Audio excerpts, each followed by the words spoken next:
Сәлем баршаңызға. Бүгін мынандай интегралды қарастыратын боламыз. Бұл анықталған интеграл көбінесе оқушылар бұны Ньютон-Лейбниц формуласы арқылы шығарады да геометриялық мағынасына мән бермей жатады. Бүгін осы интегралдың геометриялық мағынасын аша отырып қарастыратын боламыз. Сізге бұл видео пайдалы болады деген үміттемін. Міндетті түрде қарап, сақтап алыңыз. Мынандай анықталған интегралды есептеп, геометриялық мағынасын бер дейді. Біз алдымен геометриялық мағынасын ашудан бастасақ деймін.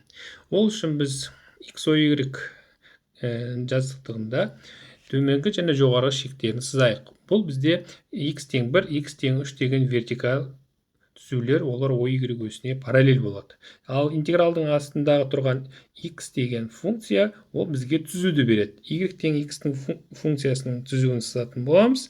Және де ox осымен шектелген. Яғни бұл деген сөз біздің қарастырып отырған фигурамыз тікбұрышты трапеция. Яғни мына интегралды есептеу бізде трапецияның ауданын есептеумен пара-пар.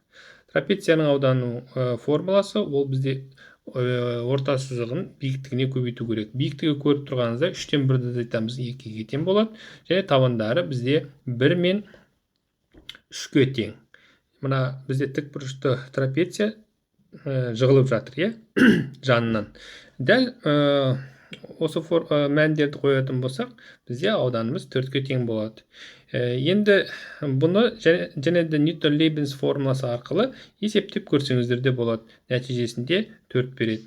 Егер сізге осы видео ұнаса, пікір қалдырыңыз, және достарыңызбен, таныстарыңызбен бөлісіңіздер. Мына Instagram парақшасымен де бөлісіп қойсаңыз болады. Жақсы, сау болыңыздар. Кездескенше.